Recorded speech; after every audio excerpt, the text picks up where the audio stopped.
Xbox on. Game on, baby! Wow!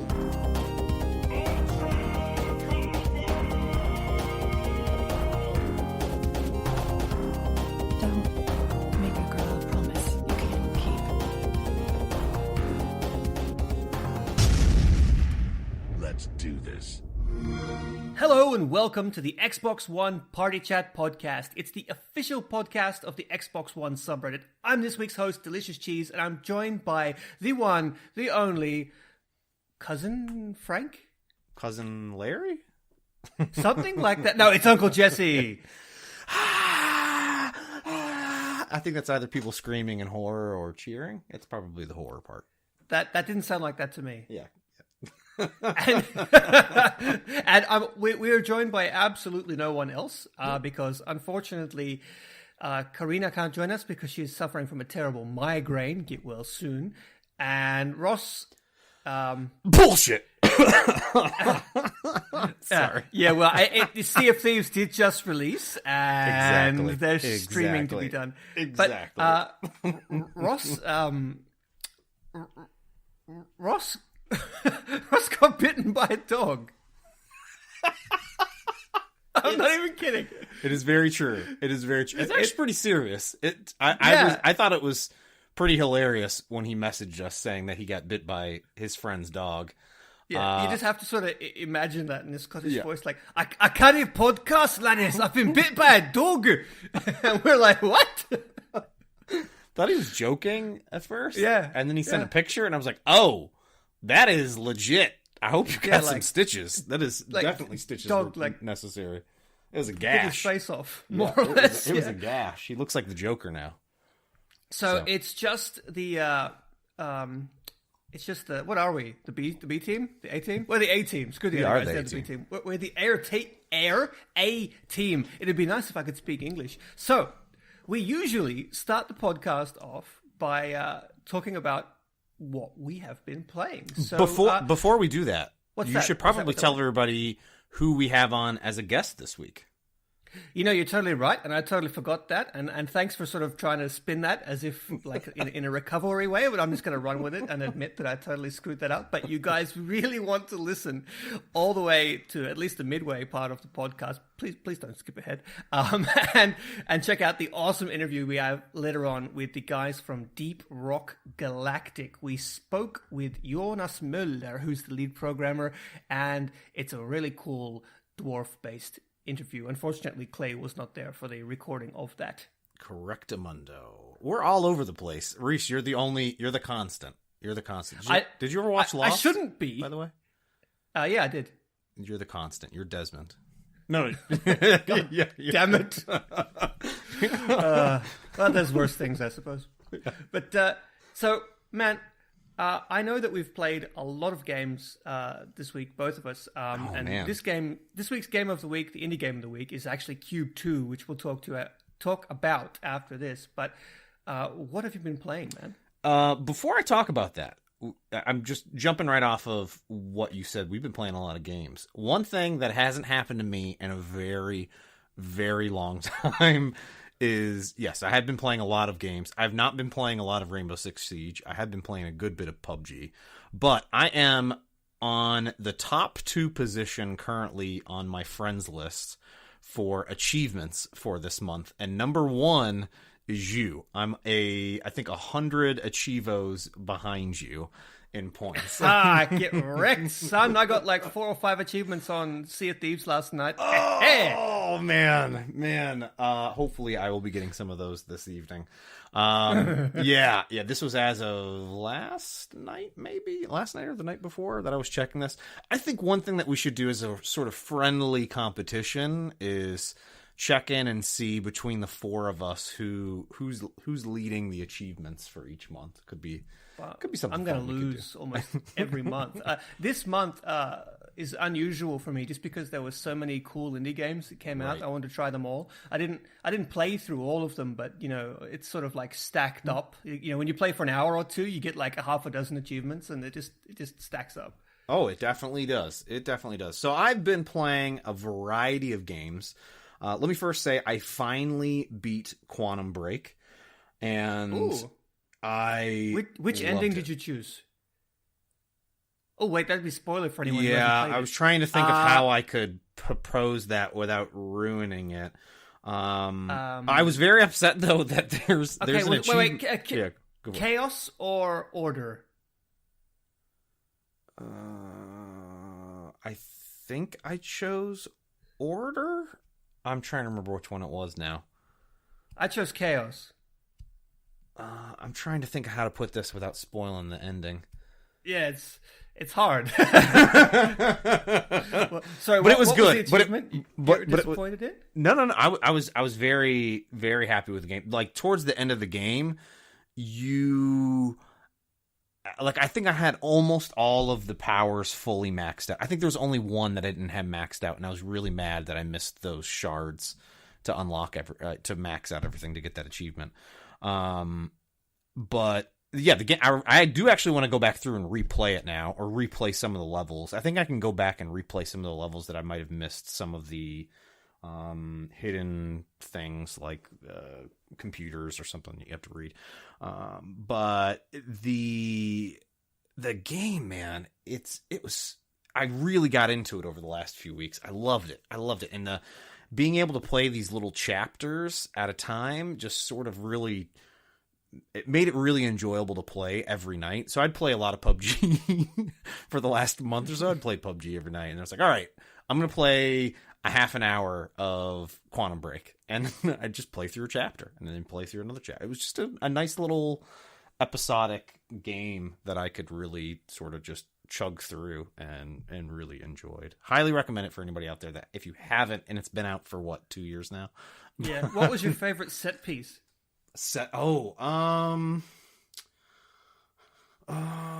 Let me think. I can tell you mine while you think, and that's the fight that you have when you have like a gunfight inside like this sort of broken part of time where a train plows into the building that you're that's in, so and then it awesome. goes, it goes back and forth. Yeah. I must have stood Yeah, there and just looked at that for a solid few minutes watching it. It's like amazing. So for the listeners who haven't played, basically a train flies off the rails and just plows into the building and like absolutely destroys the entire building you're standing in. And then time sort of clicks into reverse and the train flies back out again. And then a few moments later, it'll plow back in. And so you have to fight around this train sort of going in and out of the building. It's kind of phallic when you think about it, but it's like, it's amazing. They did an absolutely awesome job. And by the way, they recently put out the Xbox One X enhanced update for it. And I definitely agree there were some pretty significant improvements to the performance of the game. They didn't have to do that. That's like a 2-year-old game. They definitely didn't have to. Didn't have to do that. The other stuff that I've been playing is I tried to play Sea of Thieves. I could not get in. I will be getting on tonight. Cinnamon Beard? Yes, Cinnamon Beard all the way. I was like, damn you, Cinnamon Beard, just let me play this game. But very excited about that one. And then I have been playing probably a little bit more than I thought I would of what is it? The llama game. The Vicious Attack Llama Apocalypse. Yeah. Oh my god. I can't believe how much I'm enjoying that game. Clay, I've got the developer on the hook. Oh, perfect. We're getting him on. Can the we get him podcast. on? Yeah, we're getting him on. It's official. It has such a nice callback to Smash TV and these top-down joystick style shooters, and you're just shooting llamas. It's just so It's odd. so violent. It's It's amazing. super violent. But it's fun. It's a lot of fun. The game does not take itself seriously. I mean, like you pass through gates, and the gates talk to you, and they have like this really weird sort of heroic American voice, like "Greetings, Llama Slayer," when you go through the door. You know. So I don't know if you've looked at the achievement lists, but there is an achievement that I think, like I did a double take. It said, I think you have to go, is it 10? Was it 10? 10 entry, 10 stages, basically 10 gates that you have to go through, without missing a single shot of your gun. What? Yeah. Well, and the other one is you have to go 2 stages without shooting a single shot. So you have to kill all the llamas on both stages without shooting a single shot. I think that one, Wow. if I tried hard enough, I could probably figure out how to do that one. This other one, though, is... I can't, like, it's impossible. It's impossible. I almost want to watch a YouTube video of someone doing that. It's impossible. The game has some pretty good achievements. Did you know there's even an achievement for legit tanking the frame rate? No. Like, yeah, I stepped into like a million llamas attacked me, and there was like 10, 20 cars around me, and they all exploded, and I'm trying not to hiccup, and they all exploded, and the game, was like, and it grinded to like almost a halt in the frame rate, as you would expect. And this achievement popped, and the achievement was literally something like peasant mode, and I was like, what? And I brought up the achievement's description, and it's like you managed to force the game into into peasant. A peasant frame rate or something, and I was like, "Oh, come on, guys!" But I think Goat Simulator has an achievement for actually crashing the game. Do they really? Yeah, if you can get the game to crash, you get an achievement. I think. I'll have to go back and replay that one. That one's a fun one as well. My kids like watching that one. They think that one's pretty hilarious to watch. But yeah, I definitely played that too. The other big game that I spent a good amount of time on this past week is Super Hot. Super good, you're saying it right. I didn't get the reference. We talked about this a few weeks ago, and I was like, I have no idea what you're saying, and you were like, you've clearly not played the game before. It's so good. Like, games with gold games, as much as I'd love to say that I play all of them, I rarely do. Yeah. If you have games with gold and you have not played Super Hot, you have to try this game. It is unbelievable how different it is. I can't. It's wild. I think I just completely burned through that game, the single player, in I think one evening. It doesn't take long for you to get through, but the replayability of it is pretty intense. It's really good. It's really good. It's like a puzzle game, but it's not. It is. Crazy. It is kind of like a puzzle game, actually. Yeah. I probably recorded way too many scenes than I'd care to. I have to go and watch. No, it's so cool to see how someone does stuff. Like I remember I saw one of the people on my feed. I can't remember who it was. I think it's actually someone who watches the podcast. If you're listening, let me know who you are, because I totally can't remember your gamer tag. I'm sorry. But they legit they saved themselves by throwing their gun into a bullet. Like, they threw the pistol and it hit the bullet. So and they saved themselves. And I was like, that is the coolest thing I've seen all day. I didn't even know you could do that. The game is it's wild, though. It's absolutely wild. I didn't really know, other than it. I knew that it kind of when you move, that's when time moves. Other than that, that's basically all I knew about the game, and it's so cool. It's so cool. I would love to see more of that. There's one other game that I played as well, and I saw you playing it for a little while as well, and that's Way of the Passive Fist. Oh, yes. Yes, thank you for reminding me of that. Yeah, how'd you like that? So, I loved the graphics. I loved the music. It's so 90s. Well, actually, the aesthetic is so 80s, but it's like so 90s. It's like playing a Super Nintendo game. The graphics look really good. And it's different. It's like, I was expecting, sort of like Streets of Rage style beat 'em up, but it's almost the opposite of that. And unfortunately, I don't think it's for me. But it is interesting. It is. Like, for anyone who doesn't know, it is sort of presented like an old school, Streets of Rage style beat 'em up, but instead of fighting, you play as the man who's like the master of the way of the passive fist. And so you have to like dodge and block every attack until your enemies get tired, and then you just push them over. and so it sounds silly, but it's like really intense, because you have to dodge and counter and duck and like catch projectiles in the air at the exact right time. Like, how long did you play it for, Clay? I beat the first, got through the first boss battle, and then maybe halfway through the second stage. I've got to pick it back up. It is definitely one of those games that it's not gonna be for everybody, because it's not a spam a button to punch and fight. You have to get the timing of each of the enemies down pretty precisely and parry their moves or dodge their move and then react. So it almost feels like a rhythm game at times. It definitely does. It definitely does. But it's not that hard of a game, especially when there's only like 2 or 3 enemies on the screen. But as soon as there's like 5 or 6, I'm like,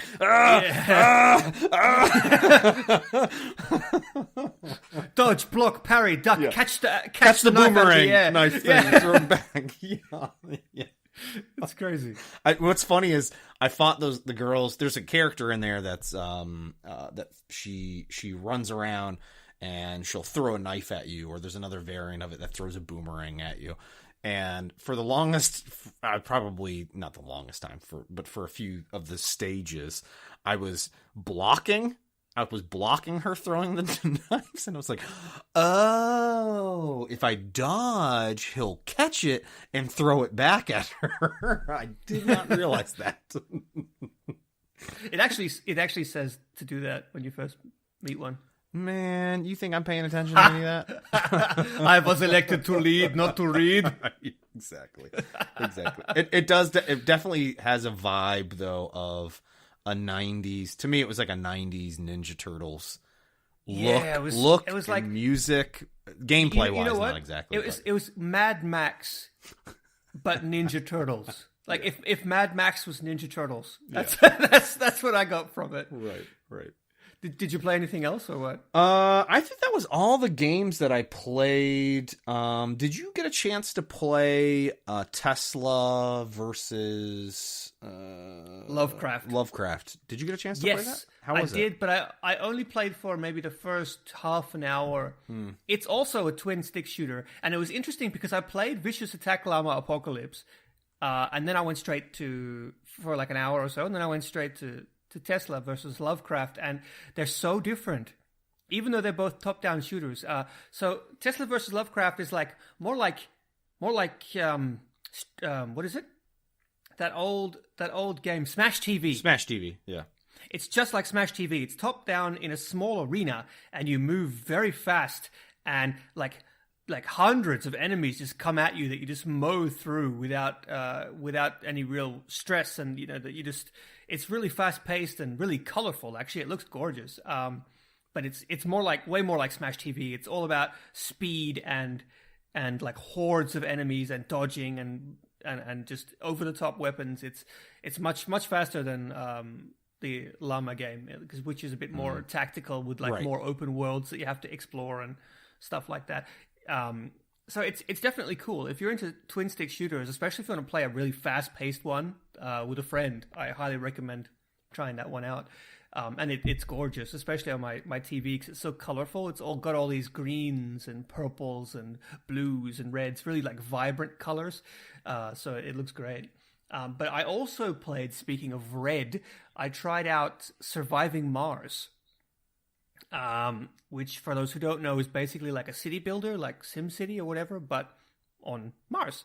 And it has a really cool sort of like retro future aesthetic, like from the 50s or whatever. Like, if you've seen any of those like old drawings of like how they thought the future was going to be in like the 1950s, 1960s, it's basically that.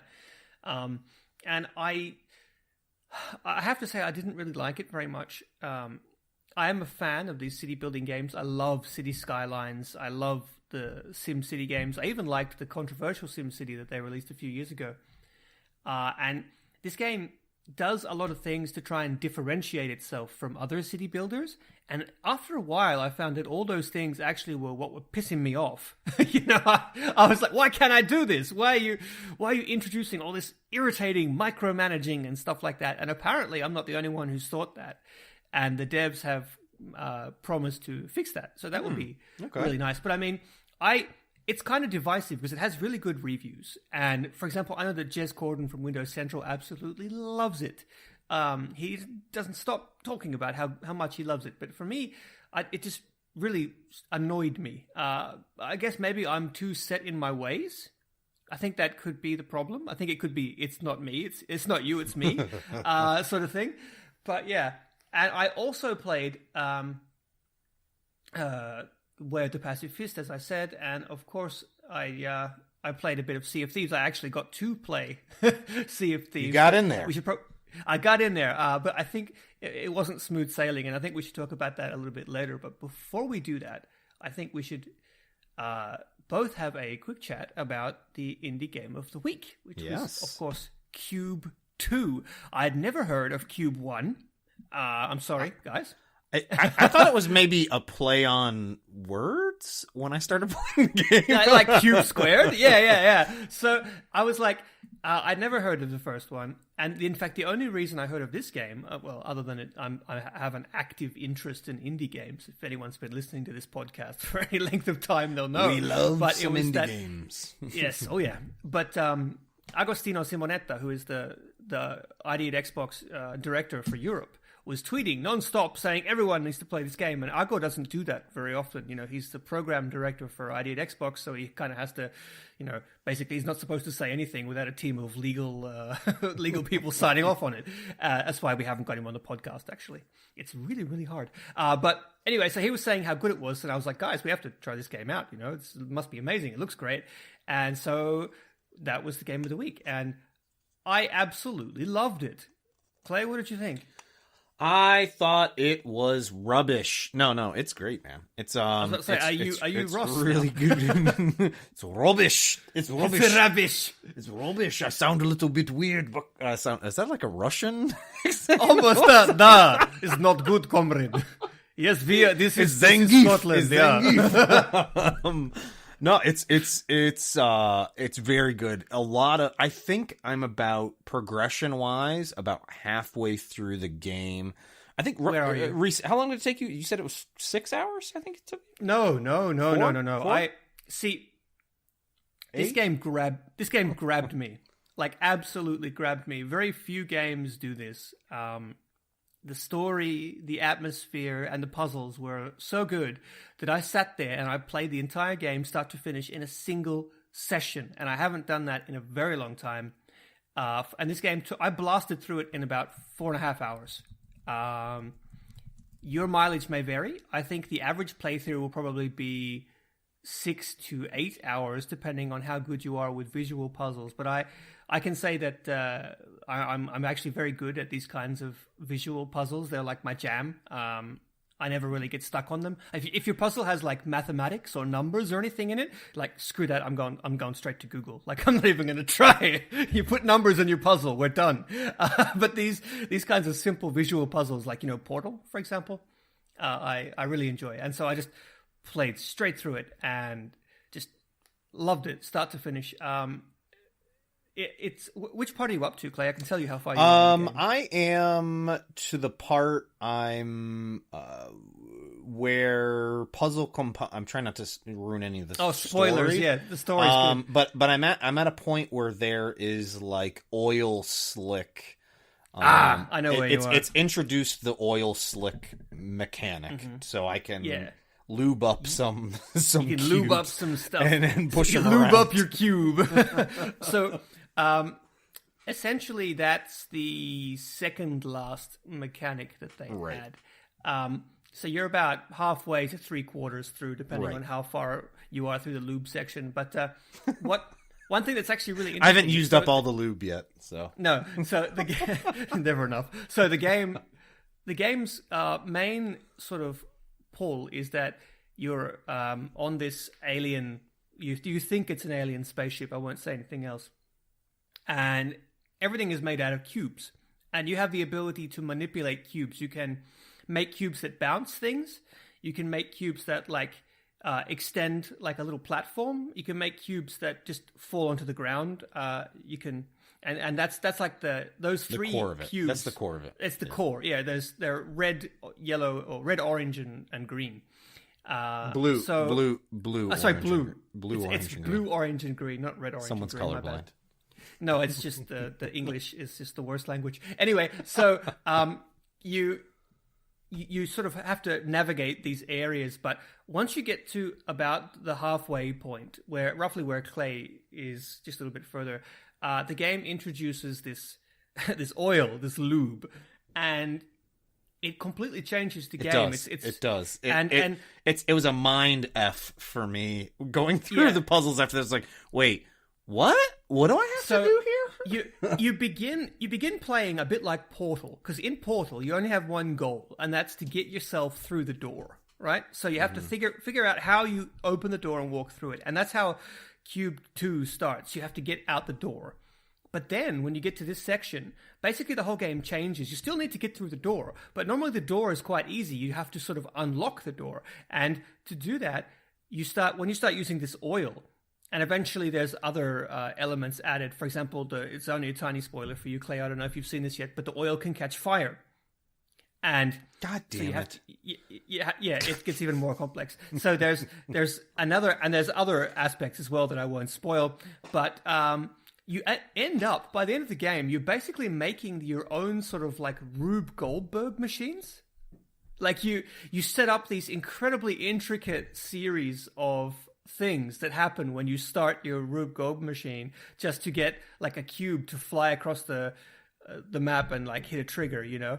And so you really have to sort of be able to think ahead to sort of build this machine, and it gets really complex. I was going to say the puzzle, I mean, leading up to at least the part that I'm in, I was wondering how difficult the puzzles were going to be. So far, I have not gotten to a point where I like have given up. Actually, sorry, I lied. I did at one point. I was like, I'm done for the night. I can't figure this puzzle out. I'll come back to it tomorrow. And then the next day I came back and I was like, oh, I'm an idiot. All I had to do was like, I can just do this. And it's, I'm overthinking. It's always like, you think like this is the most complex puzzle in the world. Then you just take one step forward and you're like, oh yeah, all I had to do was just go there. Yeah, exactly. So, I mean, a lot of them, at least leading up to the point where I'm at, weren't overly complicated where I couldn't figure them out. I think I am stuck on a puzzle right now that I could not figure out. That's when I was going to ping you on it. I do not want to, like, I have a thing where I don't want to YouTube how to do something. I'm like, I can figure this out. I just got to sit down and figure it out. At a certain point, though, I'm going to get really frustrated. Well, I only got slowed down on one or two, but none of them actually stumped me. So if you're good at these kinds of games, then you won't find it too challenging. But the story is good enough to keep you going. Right, and by the way, it's also extremely pretty. The game. Oh God! If you have an X and a like a 4K TV, it's really nice looking. It's really nice looking game. The atmosphere is incredible. It uses these really solid, bright colors, and it's beautiful. I would definitely recommend it though. I would definitely recommend, and it's I think it's $20, $25. I think it's $25. Something like that. Yeah. Yeah, and it's not much money. Yeah, it's not. It's under 30. I think it's 20. I want to say it's 25. It is definitely a game that you could probably knock out in a weekend, but for that price point, I'd spend more at the movie theater. Yeah, and like I said, the story is really good. Like, are you enjoying the story? Like, No. It's pretty cool. Sci-fi mystery. It's pretty cool. I definitely. It's funny. You're introduced to a character early on, and it's just I'm programmed in from playing so many games and watching sci-fi movies. Like, I can't trust this person. I'm not trusting this person. And then you're like, I knew it. And then later on, then you're going to be like, what? Yeah. That's going to be my only spoiler for you later on in regards to that character. You're going to be like, what? I definitely want to finish it though. And by the way, I saw Major was playing it as well over the weekend as well. So I think it's got a few people hooked in. yeah, it's a good game. So, and unfortunately, we can't get Clay or Karina's opinion because they're otherwise out. What? Ross. Clay's here with me Ross, right you. What's going on with me tonight? I'm sorry. I worked from like 9 a.m. till now, and now it's almost 11. I haven't actually stopped, so I'm like dead inside.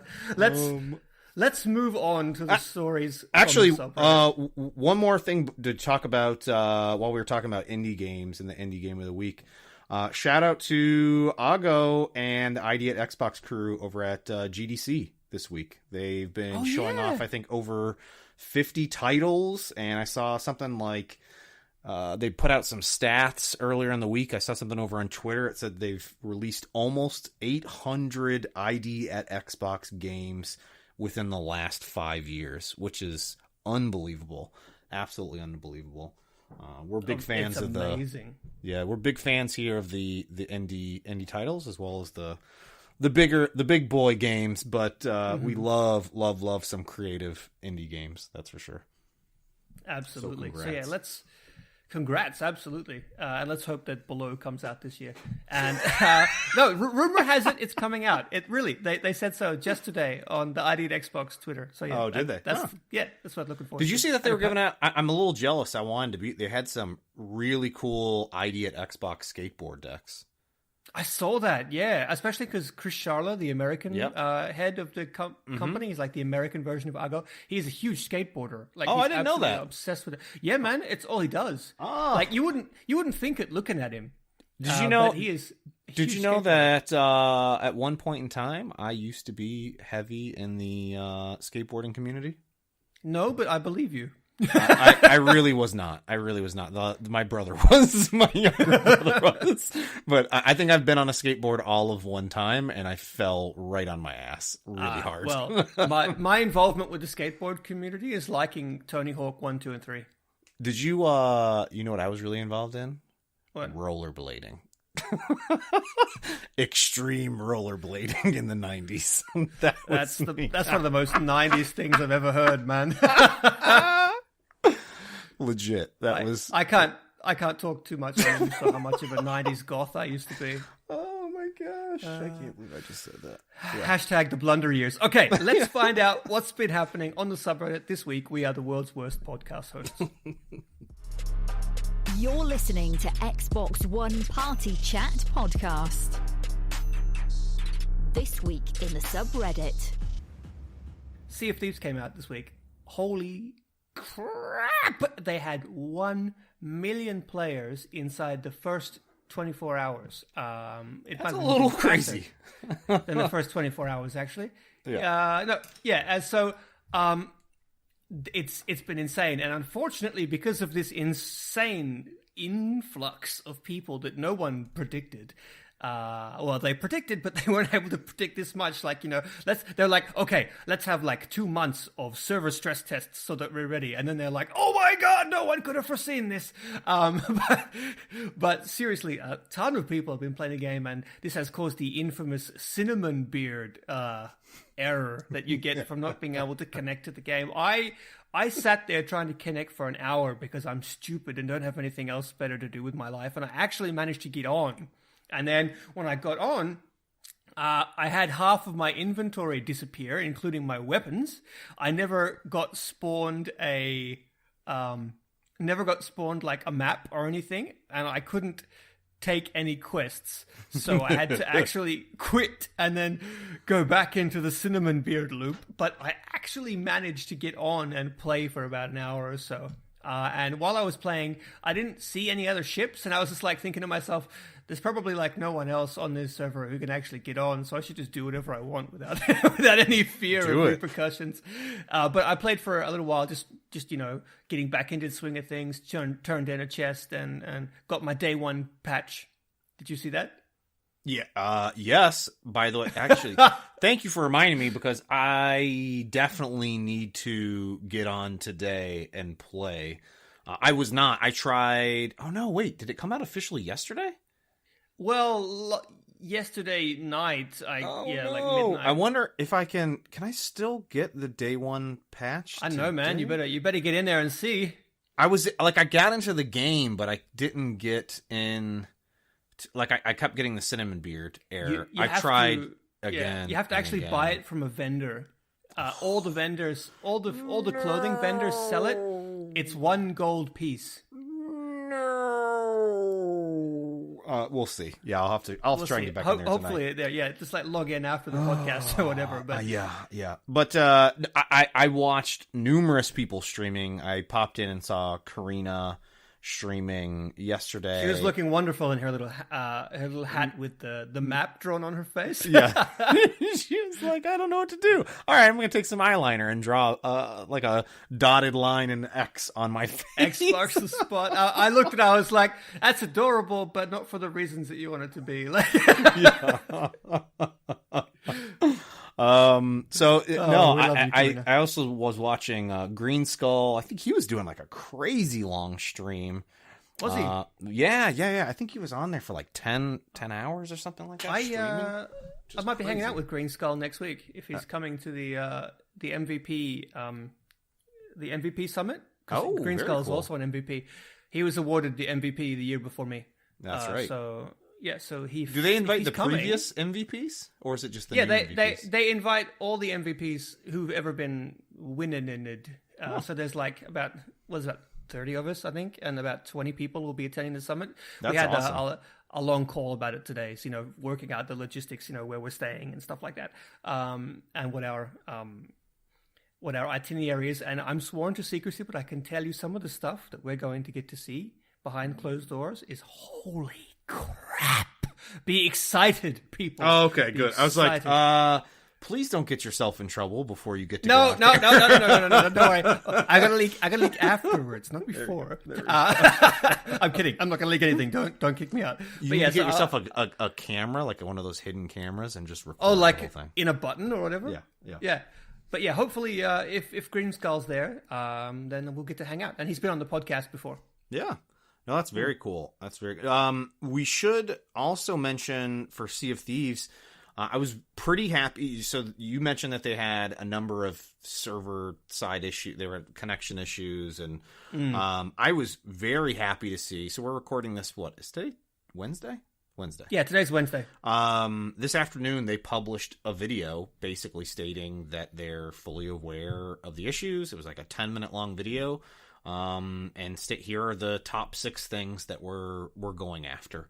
And I thought that was hugely impressive and great to see from a game developer, especially. Yeah, it was so good. I mean, it was pretty transparent. Yeah, and it was Joe, and we've had Joe Neat on the podcast like 3 times now, maybe even 4. So he's a really genuine guy, and he really cares, honestly, about his game, and he cares about people having fun in his game. That's like the only thing that he really thinks about, and I can only imagine how agonizing these last 24 hours must have been for him. So I'm so glad that he got up in front of everyone. He looked like he hadn't slept at all, and actually talked everyone through the issues. And there are a lot of day one issues that, of course, everyone has because it's the day one launch. There's been quite a bit of controversy surrounding the game. It will be interesting to see whether it dies down. Everyone's throwing a hissy fit over what I think is the stupidest possible thing. Someone clipped through the ground and saw that the Kraken doesn't have a body, and apparently that's like Microsoft is doomed because the Kraken doesn't have a body. Like, what?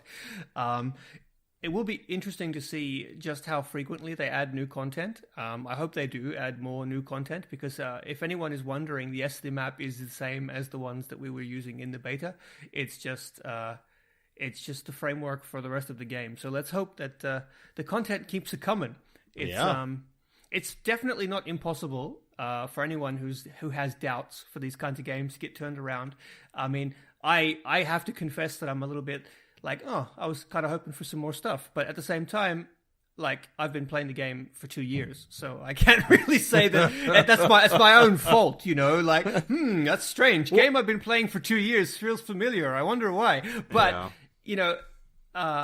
look at Rainbow Six Siege. That game is, what, 4 years old? I was just about to bring that same up because Siege, I was active throughout all of the very first alpha. I was there all the way up through launch, and it was pretty much the same. I mean, there were some things that they tweaked some things, but a lot of it was the same that you were playing in the alpha and the beta. But over time, it has very much evolved with maps and tweaks to the gameplay and new characters, and I could see something very similar to that happening with this here. Yeah, I loved. I was reading some comments from one of the postings on the sub, and I loved a concept that someone proposed, that it would be really cool if there were like skeleton crews or computer, just other crews roaming the sea. Maybe not a lot, but a few that you could get into fights with that you knew were not other actual people, but it just gives you something more to engage with. Maybe like a like some sort of legendary pirate crew that sails around and absolutely wrecks everybody that you're when you see him coming, you just run, or you take him on and die. That would be amazing. I mean, think of they've already got the ferry of the damned. When you die, you get, for those who don't know, when you die, you get sent to, it's basically a lobby where you wait. But they've made it into this really cool, like ghost ship called the Ferry of the Damned, and you have to wait for the bell to ring and before you can you go through this big spooky door before you can respawn. So there's definitely the stuff exists. They just have to sort of repurpose it. But yeah, the game definitely has so much space to grow, and considering that it's free for everybody, well, not free, but included for everybody as part of Games Pass, it's just, give it a try. Honestly, it is just really fun. Just play with friends, okay? This is not a game to play on your own. I've got to be brutally honest here. Playing it on your own is, well, it can be good if you have you find a team of randoms, but like playing with friends is amazing though. I'm wondering, you mentioned the Game Pass aspect of this. I'm wondering, I think this is the first game really to launch with games like in conjunction at the same time in retail and in Game Pass. I'm wondering, like, what was the influx of Game Pass users over the last few days? Well, like, how many more people you can get, what is it, a 14-day free trial or a 1 month free trial or something like that? I wonder how many people signed up just for this. And, what is it scheduled? There's at least 3 or 4 more games scheduled for this year to be coming to Games Pass that are similar to this. I'm wondering what the learnings are going to be for these other studios. When Forza Horizon comes out on Games Pass, that's one of the biggest.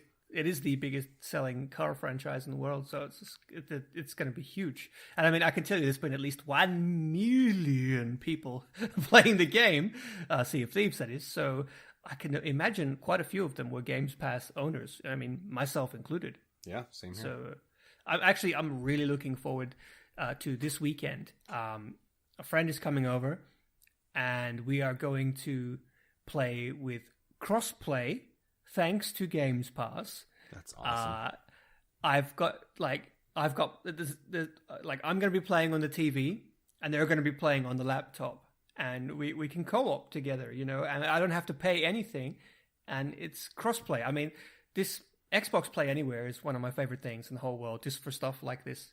I forgot that's going to be Play great fun. Title. Yeah, man. Cool. It's pretty cool. Hey, not just Play Anywhere, but crossplay, and you can just play with people on PC. They type, actually. You can see chat if you ever play with someone on PC. It's Toips. It's all right. Toips. Let's talk about something else here that's I don't even know if it was posted on the sub. I put it on here because I saw some announcements around this over the this last week. Was Fortnite and PUBG have both come to your mobile device, and I was like, wait, you can play Fortnite on your phone or a tablet? And then I saw, wait, PUBG you can play on your phone or your tablet, and on both iOS and Android, and it's the full game. They're like, what? Would you ever reset? Would you play any of these on your phone or your tablet? Absolutely not. I'm going to try it. I'm going to try it. Not because not for the reasons you might be thinking. It's just for the controls. Completely. Oh no, that was the reason I was thinking, was the controls. Yeah, like I love mobile games, and for those who don't know, full disclosure, I have worked before, and I currently work in the mobile game industry. So, of course, I love mobile games. But they keep the lights on in my house. But you know, I'm always really, when I play mobile games, I prefer something that's sort of mobiles. That fits mobile. I play puzzle games. I play, you know, Clash Royale. I play, I'm addicted to the Nintendo's Animal Crossing, you know, on the phone. You know, just games like that sort of fit the mobile thing. And I like to play my shooters on my TV. That's right. that's how I am. But I mean, it's amazing how good the technology is inside our devices now. Like I'm just looking down at my. I have the Samsung Galaxy S8 Edge, and I actually don't even know how powerful this thing is, but it's stupidly powerful. Like, if you consider what it can do in the way of gaming, it's crazy, right? I mean, if I think back to my first iPhone, and playing Super Monkey Ball, like the very first iPhone. Super Monkey Ball and some like cheesy helicopter game on my phone, and I thought that was amazing. And now you can literally play you can literally play PUBG or Fortnite on your phone or your tablet. It kind of blows my mind. And I just saw AC Bongos posted a tweet yesterday that he, I think, took second place on PUBG. He did what? Yeah, but took on his phone, from his phone. Took did second he use place. A controller, or was he playing with the? I don't know. With his hands? I don't know. That's amazing. I'm not sure. So I don't know if those are cross-play though. Like, I don't know. Are you? One thing I didn't look into is like, are you only playing with other mobile users, or are you playing with console users as well? You know, I'm actually really sad that Microsoft failed at the mobile thing. Not just because I actually liked using their OS, but they were really championing something that was a bit ahead of its time. It's something that Microsoft does all too often, and it would work really well now. And that's, they had like integration and crossplay between their mobile games and the Xbox 360. You could earn Xbox 360 achievements on your mobile phone. I actually have like quite a few achievement points on my gamertag profile that I got from playing these games on my phone. And I think that nowadays, like, we can play PUBG on our phone, right? So you could very easily have these cross achievements and like have like unify the whole system. So I hope that they kind of keep pushing in that direction, so that one day we can have like a big happy family. I mean, Minecraft, we've got phone, Xbox, PC, and Nintendo. Sony still doesn't want to play. They're the edgy kid who has no friends. But I think that like that could be the shiny future for all games, where we can all just play together and it doesn't matter what you're playing on. Yeah. Oh. Agreed. I did want us to briefly mention this topic here that was posted by Rod CCL, who posted, "Hey, my Game Pass expired, and now I can't play my copy of Halo 5 anymore." So basically, he was saying that he's running into an issue that he purchased Halo 5 digitally, it sounds like, on his Xbox before he had Game Pass. Then acquired Game Pass, which Halo 5 is part of, but in the process, it looks like there's somehow an issue where his personal Halo 5 license was overwritten by the Game Pass license, and now that his Game Pass account has expired, he can no longer play Halo 5. I thought that was pretty interesting, not in a good way. It's kind of I was like, thing. I was like kind of frightened because I have a code for Sea of Thieves, because we all got sent these amazing media kits. I was actually kind of nervous to use that code, just because I was like, of this? Game Pass. Yeah, I admit, I was like, It'll be okay. But I want to say that I was very happy to see that Major Nelson had chimed in and it seemed like was right in on it and wanted to let everybody know that the Xbox engineering team has been investigating the issue. This is a very isolated situation and absolutely being thoroughly examined so it can be properly fixed. So, I mean, it's one of the awesome things about the sub is that Major's on there. We have other devs on there. We have Xbox support on there. You want to know what's funny? You want to know what's funny? Because you just mentioned Xbox support. I got to tell you this because we mods, we have a direct line. We have like a Skype group chat with the people who run the tech support team. And anyone who's been a long time fan of the podcast will know we had the whole tech support team on this podcast, which was an absolutely insane episode. There was like 10 of them. I think it was our second ever episode. It might have been. Third. Yeah, second or third. It was very early. It was crazy, but it was really fun. And the tech support team, I know you guys listening, you are just the best. But we have this chat with them, and I went straight to the chat and linked that, and I was like, Major Nelson's showing you guys up pretty hard, and they were so salty. I'm like, so what do you guys even do? Like, what do you get paid for? Like, Major Nelson doing your job here. They were salty. I'm like, does this dude sleep? This dude is, and I know he's got a kid now. Like, when is this dude hanging out with his family? This guy's always working, or he's on the sub, he's tweeting. Or he's at working, posting stuff. Or I pop on my Xbox, but it was like, this dude's gaming right now. What is this? He's not human. I know. I'm starting to suspect that Larry is actually some sort of like cyborg created by Microsoft. Yeah, he is. I'm pretty certain of that one. But yeah, no, it's a great thing about the sub. Honestly, it's one of my favorite things about being a mod. There is just that all of the cool people who we have that come and visit, and participate in our amazing community, right? Like it's crazy. Agreed. Rhys, why don't you, before we go into the last topic here, why don't you lead us into this week's interview? I think I will. Xbox Snap this week's interview. Okay, everybody, welcome back to this week's interview. Today we have Jonas Möller, who is the lead programmer of Ghost Ship Games, one of the developers of Deep Rock Galactic. Ooh, that was a long sentence. So, Jonas, welcome to the podcast. Thank you very much. No, it's good to be here. It's a pleasure to have you here. So, why don't we start off, nice and easy. We always do this. How about you just tell us a little bit more about who you are and what exactly you do at Ghost Ship Games? Yes, so I'm the lead programmer and one of the founders of the company. And I work mostly on gameplay systems, I would say.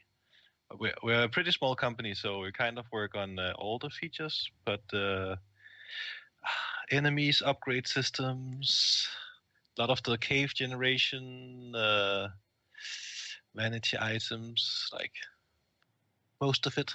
I've been most places because we're only 3 programmers. So only 3? Yeah. Wow. We have a 4th intern now, but we've been 3 since the beginning. Wow. So could you tell us a little bit about the history of Ghost Ship? I mean, what have you guys done before, or if you've got anything for the future? Yeah, but we haven't done anything before. This is our first game together as a company. Most of us worked at Press Play before. I don't know if you know that company. Nice. Mm-hmm. Yes. And then when that company shut down, then that was our chance to do something together. And that's when we started working on Deep Rock right from the beginning. And that is about 2 years ago, I think. Nice.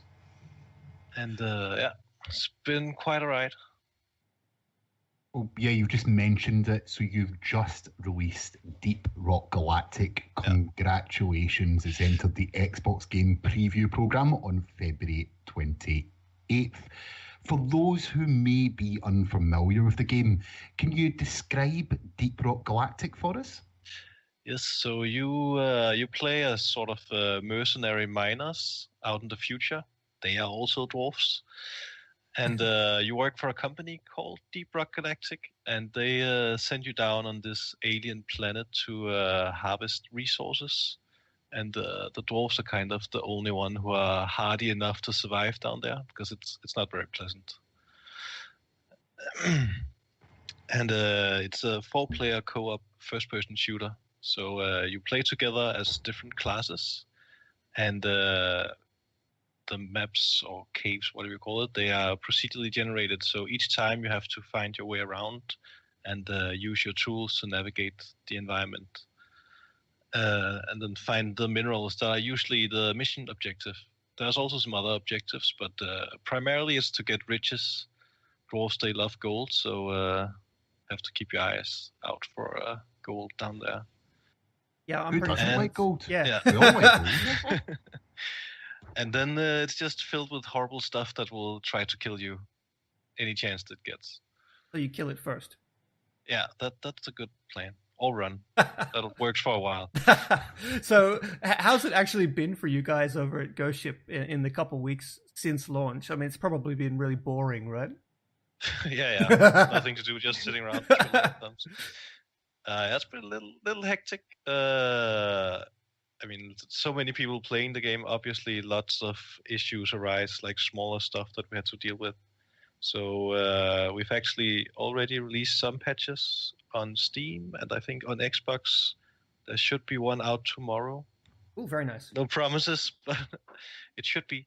That would be update 9 on Xbox, which has a lot of good fixes, like crash fixes and just minor things that were maybe not optimally done before, which you sort of realize once lots of people start playing your game that maybe this little thing, menu or whatever, should have been a bit better thought out. But that's the joy of game preview program. But Early it's access. super exciting to see people play the game, and all the funny videos coming out of people just screaming. Well, I've done one of them. Screaming out of fear. Yeah, I did one of them. we've all played the game. Actually, it was our indie game of the week, not last week, but the week before. So the week it came out, and yeah, it's definitely a blast to play, right, guys? Definitely. Until everyone spawns a dreadnought, and then that's me running around screaming and panicking. I've done that a bit too many times. So anyway, can you tell us a little bit about your inspiration for the game? I mean, where did you all get it started? Yes, it started, I think, actually with me playing a lot of Left 4 Dead and Minecraft. I can definitely And, see that. and similar games to that, but just like the exploration part, walking around in caves, exploring, and then it's like, I just wish there was some nice combat here to go along with the exploration. And that is basically like the core inspiration for the game, like exploration and then like tight combat to go along with it. So that's pretty simple, but yeah. Do you want me to ask the next question? Yeah, you do that. Yeah, go on. Yeah. Really, because I'm curious as well, but why space dwarves? Because dwarves are awesome and space is awesome, so it's the perfect match. That's like Fair enough, that is. wow. No, that's like I'm pretty sure that's like some sort of scientific fact. It's kind of, I don't know why. I think we just really like dwarves, and it seemed like a good fit going down into the mines, getting minerals. It just kind of fits naturally. Like it makes sense for everyone. Everyone understands. You go down to the mines to get something. Of course, it's dwarves. Yeah, no, it makes sense.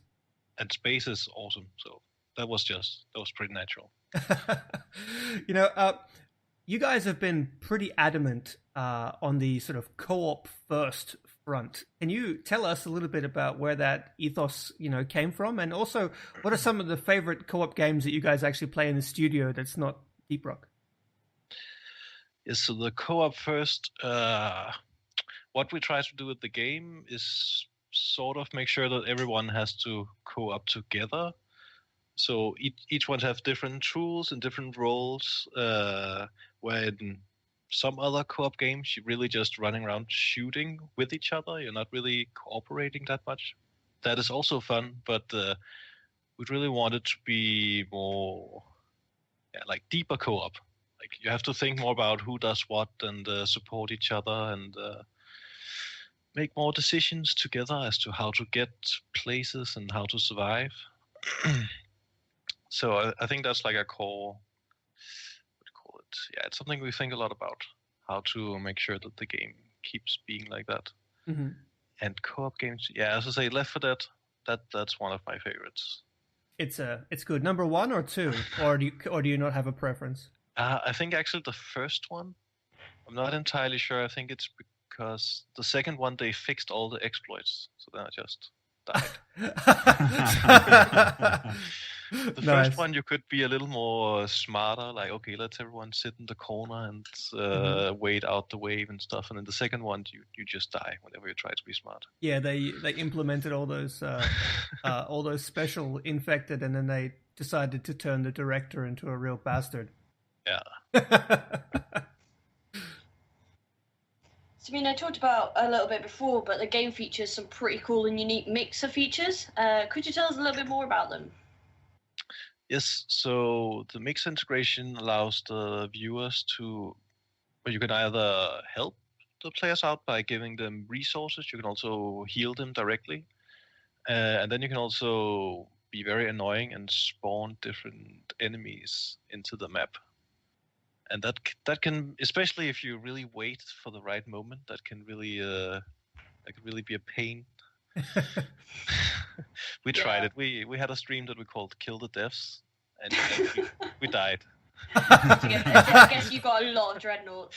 Yes, apparently some people have a lot of points on Mixer, and yeah, I've been watching Mixer for like more than a year, and I have not spent any points, so I know that I'm not alone. I'm just waiting for the right moment when Ross is playing for me to strike. Yeah, we were maybe a bit naive with the first point implementation, I think. But Rhys, you're not going to go through that. My Mixer streams are going to have a Ross solo dance party for 10,000 sparks. You're going to save that up for that. Oh, right, yeah. Yeah, that's what it is. That's what it is. Now, talking about the Mixer integration, what are some of your favourite ones to use? Do you like tormenting people playing your game, or are you an actual merciful god? I think I'm more on the tormenting side. You troll hard. I mean, yeah, maybe torment them and then help them out a bit, see if they can make it, but yeah. Mostly. It's just fun to see people suffer a bit. I remember we had Mike Micah on the podcast, or Mike Micah? Which one is it? Mike Micah, yeah, it's a great name. And he developed IDARB, and that had sort of like an early version of this where you could tweet, and certain things would, if you tweeted at the right hashtag or right Twitter account, certain things would happen in game. And he was also not a merciful god. So you're not alone. There's something about developers that they seem to enjoy tormenting people playing their game. But do you guys plan to implement more of these kind of cool features in the future? Like, have you got like a laundry list of new things, new ways that you want to allow people to mess with people playing the game? We had some ideas. I think there's plenty of things you could do. On the helping side, I think actually you could probably do some more stuff to that people could help with, like maybe call down a turret or some other stuff that would be more helpful. Mm-hmm. We don't want to help. No, we don't want to help. Just pain. Just want pain. I'll help you. Help you die. I mean, maybe for example, in magma caves there can be earthquakes. Maybe you could trigger an earthquake. That's more like it. Or maybe you could make it rain acid, or I don't know. Plenty of opportunities. The opportunities are endless. So, what's your favourite class to play out of the 4 you've got currently? Oh, that's a hard question. I think Driller. I think this week it's Driller. This week? Do you change every week? I have changed sometimes. I think Scout and Driller, but Driller, I just think the drills are awesome. I like drilling, even though I get lost and then some exploders come into the tunnel, then I die. It's still fun, but it's a classic way to go out. Yeah, I noticed when Karina and I first played the game, we didn't have a drill class playing with us at that point because we're just doing duos, and the difference having a driller with you in the game makes it, just for entering the areas, you really need each one of the classes to really get the most out of this, don't you? I think you can get by like even alone, but you have to be a bit more creative maybe, and certain combinations are maybe better. I think you can get around any two classes playing together. My first match, public match, playing with randoms, everyone was a driller, and that wasn't that fun at all. That was just awful. So there is definitely a balance that you need to strike. It's actually kind of funny because there's no restriction to how many you can be of each class. Mm-hmm. But I think most games people actually just naturally play one of each. So that's kind of good. interesting. Yeah. So how has releasing the game into the preview program and early access been for you guys? Has it been really helpful so far and helped you pick up a whole bunch of bugs, or? Yes, actually, also even before we released, we sort of had a community already going that was helping us. So we had that for even half year before, and now it's just way bigger community.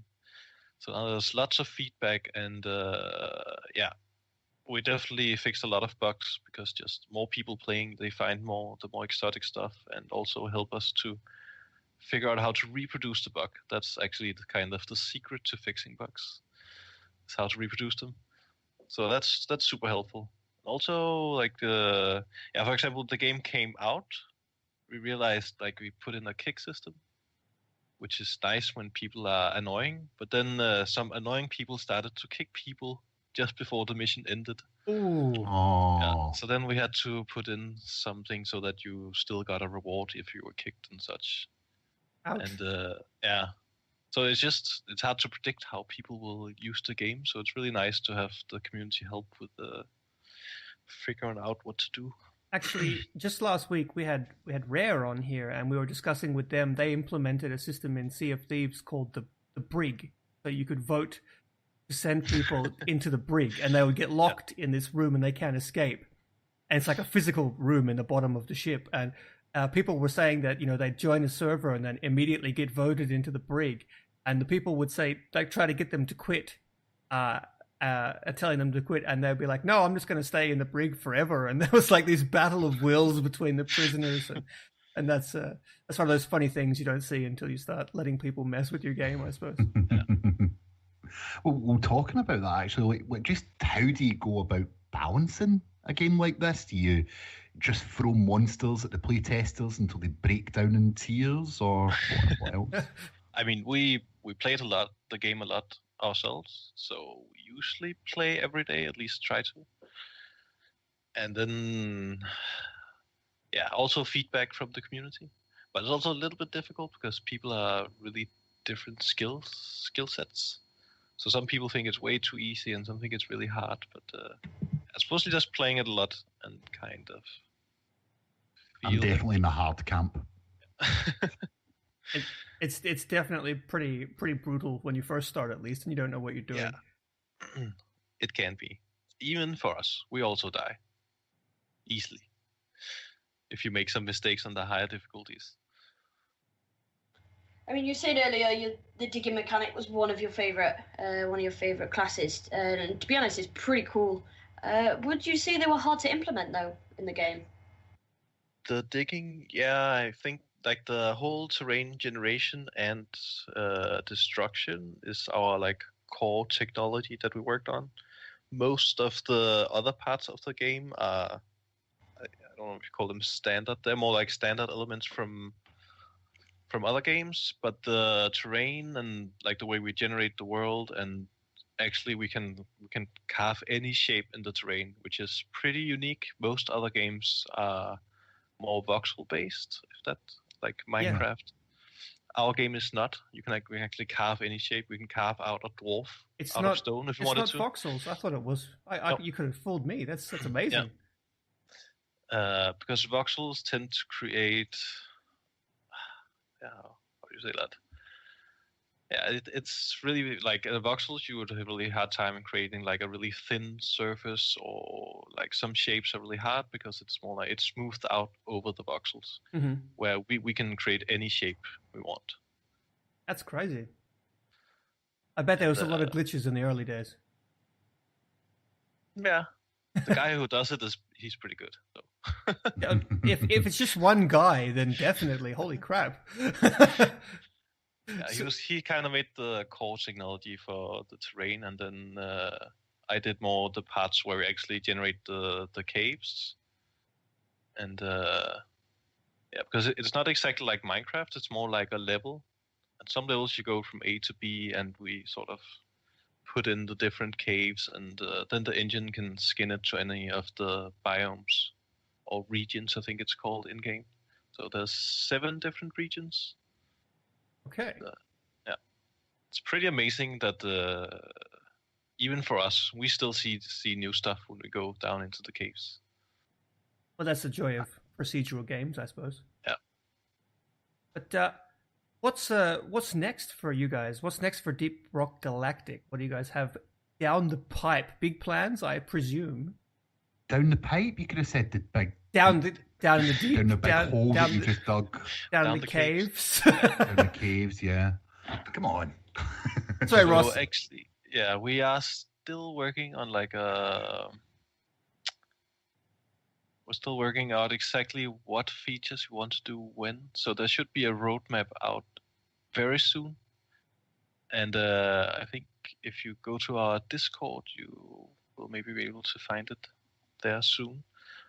But yeah, we'll be working on more stuff down in the caves. We're already working on new enemies. And more stuff to go into the biomes. In the latest patch, for example, Fungus Bugs, there's like a sticky goo on the floor that slows you down a lot.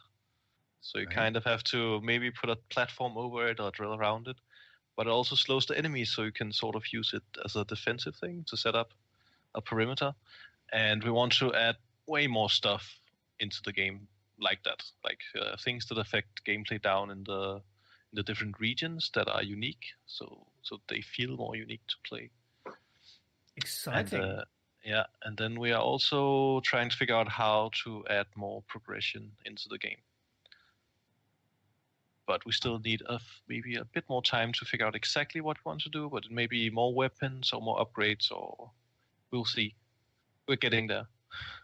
Nice. I personally can't wait to see what comes next, because I know all of us on the podcast have all played the game. We all absolutely love it. We've had some great times playing it. And this is only early days, so I cannot wait to see what happens next. But these questions are all far too easy, Rhys. They are, Ross. I'm sorry. I've been slack today, but I think there's one question that we can ask to make up for it. Is he sure? Yeah, Is he sure he's ready for this? I think he can handle it. He'll be all right. Oh, it'll be okay. Okay, so the one question that everyone fears coming on this podcast is, what classic video game character would you knock out with one punch? What classic video game character would I knock out with one punch?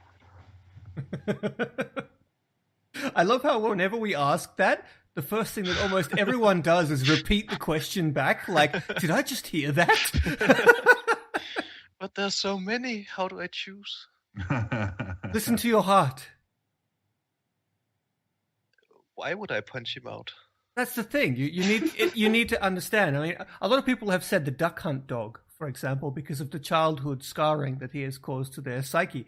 So, just reach down into the depths of your heart and find who you really just lay flat. I'd punch out the dog that bit me in the face. I mean, no, I would never hurt an animal. Maybe what's he called the guy from Half-Life? The suit guy. The G-Man? The G-Man. You could Wow. you could take out the G-Man in one punch. Isn't he like an intergalactic being? You're tougher than you sound, man. They kind of hinted at that, didn't they? Kind of, yeah, but still, that's pretty ballsy. I like that. That's definitely a different answer. One heck of a fight. Yeah. All right, it's locked in. Jonas could take the G-Man. I love it. Man. But Jonas, that's the end of our little questionnaire. Thank you so much for joining us on the podcast today. I hope it wasn't entirely unpleasant for you, and we wish you tons and tons of good luck because your game is awesome, and we hope we wish you the best of luck in the future. Thank you. It's really awesome to be here talking to you. Fantastic. Thank So, you. Well, thanks for coming on. Yeah, and Great you like the game so much. no, it's amazing. Honestly, the four of Oh, I us love it. all played it, and it's great. Like I said, it was our game of the week when it first came out, and we'll definitely be revisiting it with a couple of party chat streams in the future, I think. But yeah, thanks a lot, and bye bye. Bye-bye. So yeah, thanks again, guys, for joining us. Make sure you check out their amazing AMA sitting up on the sub right now. And I think we should get to the very last topic, which is something about a way out. The co-op trial concept. You wrote this down, so why don't you take it, Clay? I did. So I was pretty impressed by this. I thought it was a really cool concept. So there's a game, if you're not familiar with it, called A Way Out, and it's by the creators of Brothers: A Tale of Two Sons. It's basically about two guys escaping from jail. The catch to this game is that it's a co-op only game. You can do couch co-op, you split screen, or you can do over Xbox Live and do co-op. You got to expand on that. It's not just co-op only; it's split screen only. I didn't realize it was split screen only. Even if you play online, the game is in a split screen. Fudgin' A, that's pretty cool. That is like a true couch co-op experience. So what I thought was awesome about this, that I just read about today as we were leading into this, was that the devs announced that only one person needs to own the game, and your friend that you want to play split screen with can download a free Friends Pass for the game. And it will allow you to play the games together. And I thought that was friggin' awesome. I mean, not to mention the game's only, I think, $30 when it releases. So amazing. This Friday, this game's coming out. I'm really tempted to pick it up, and then I'll be able to have my friends play.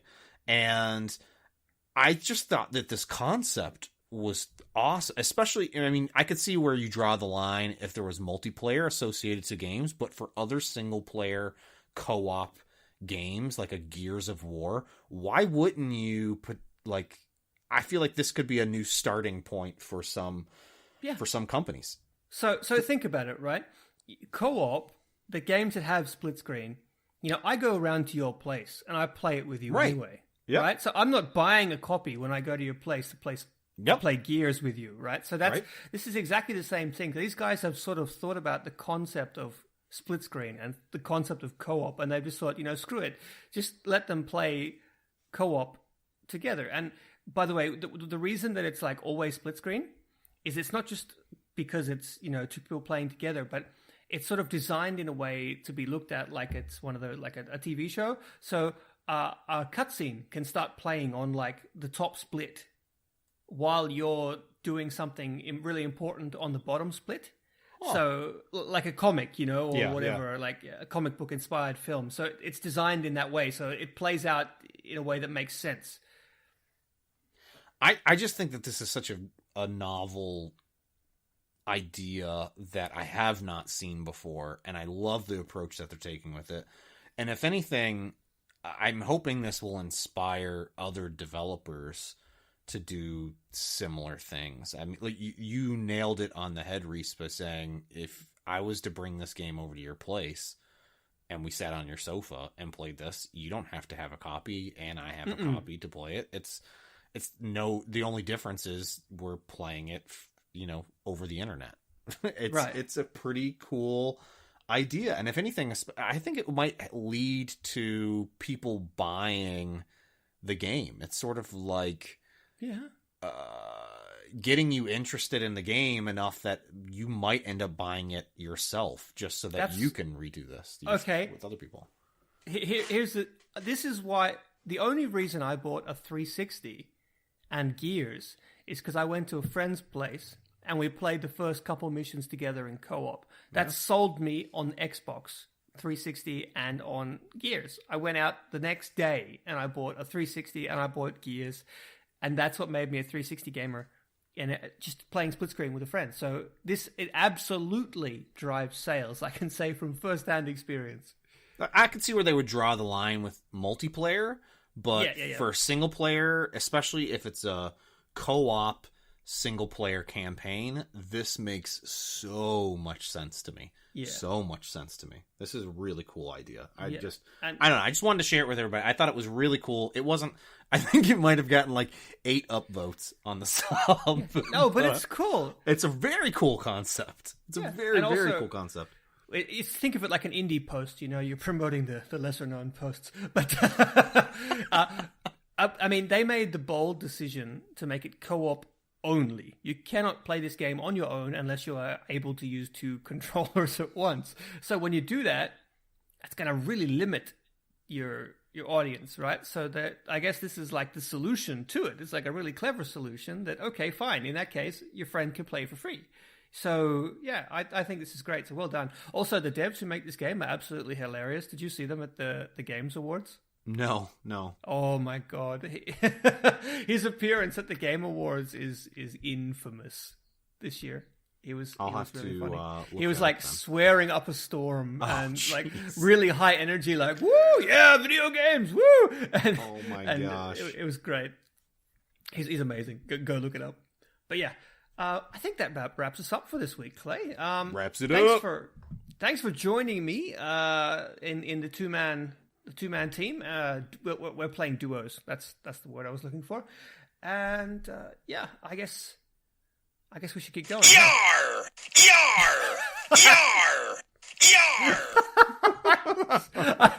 I was waiting for that. Clay has a soundbite of himself because, of course, he does.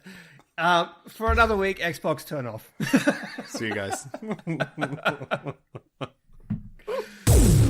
You're listening to Xbox One Party Chat Podcast, the official podcast of the Xbox One subreddit. Let's do this.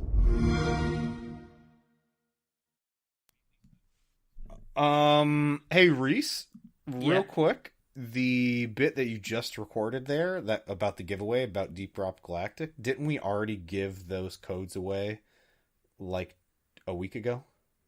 2 weeks ago? Wait, yeah, no, it's this week's Q.U.B.E 2.